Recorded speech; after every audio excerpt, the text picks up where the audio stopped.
നമസ്കാരം. മോദിക്കെതിരായ പരാമർശത്തിന് ശേഷം മാലിദ്വീപിന് വലിയ ക്ഷീണമാണ്. എന്തായാലും ഈ ക്ഷീണം മുതലെടുത്തിരിക്കുന്നത് നമ്മുടെ ലക്ഷദ്വീപ് തന്നെയാണ്.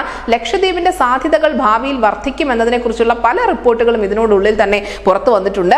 നിലവിൽ ഇപ്പോഴിതാ ലക്ഷദ്വീപിൽ വമ്പൻ റിസോർട്ടുകൾ നിർമ്മിക്കാൻ ഒരുങ്ങുകയാണ് ടാറ്റ എന്നുള്ള വാർത്തകൾ പുറത്തു വന്നിരിക്കുന്നു. പ്രധാനമന്ത്രി നരേന്ദ്രമോദിയുടെ ലക്ഷദ്വീപ് സന്ദർശനത്തെ പരിഹസിച്ച് മാലിദ്വീപിന്റെ മന്ത്രിമാർ രംഗത്തെത്തിയതിന് തൊട്ട് പിന്നാലെയാണ് ടാറ്റ ഗ്രൂപ്പിന്റെ ഭാഗത്ത് നിന്നും ഈ സുപ്രധാന പ്രഖ്യാപനം ഉണ്ടായിരിക്കുന്നത്. ട്വിറ്ററിലൂടെയാണ് ടാറ്റ ഗ്രൂപ്പ് ഈ നിർണായക പ്രഖ്യാപനം നടത്തിയിരിക്കുന്നത്. ലക്ഷദ്വീപിൽ വിനോദസഞ്ചാരികൾക്ക് വേണ്ടി താജ് റിസോർട്ടുകളാണ് പണിയുന്നത്. രണ്ടിന്റെയും നിർമ്മാണം 2026 പൂർത്തിയാക്കുമെന്നും സുഹേലി, കടമത്ത് എന്നിവിടങ്ങളിലാണ് ഹോട്ടൽ നിർമ്മിക്കുക എന്നും ടാറ്റ ഗ്രൂപ്പ് വ്യക്തമാക്കിയിട്ടുണ്ട്. എന്തായാലും അത്യാഡംബര കപ്പലുകളെ വെല്ലുന്ന രീതിയിൽ തന്നെയായിരിക്കും ഇവിടുത്തെ റിസോർട്ടുകൾ വരാൻ പോകുന്നത്.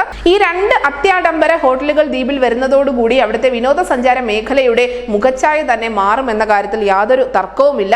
എന്തായാലും സുപ്രധാന വിനോദസഞ്ചാര കേന്ദ്രമായി ആഭ്യന്തര ടൂറിസ്റ്റുകൾക്ക് മാത്രമല്ല, മറിച്ച് വിദേശ ടൂറിസ്റ്റുകൾക്ക് കൂടി ലക്ഷദ്വീപ് പ്രിയപ്പെട്ട ഇടമാകാൻ ഒരുങ്ങുകയാണ്. അതേസമയം തന്നെ രാജ്യത്തെ പല വൻകിട കമ്പനികളും ലക്ഷദ്വീപിന്റെ ടൂറിസം ലക്ഷ്യമിട്ട് നിർണായക പദ്ധതികൾ നടപ്പിലാക്കുന്നുണ്ട് എന്ന വിവരം കൂടി പുറത്തു വരുന്നുണ്ട്.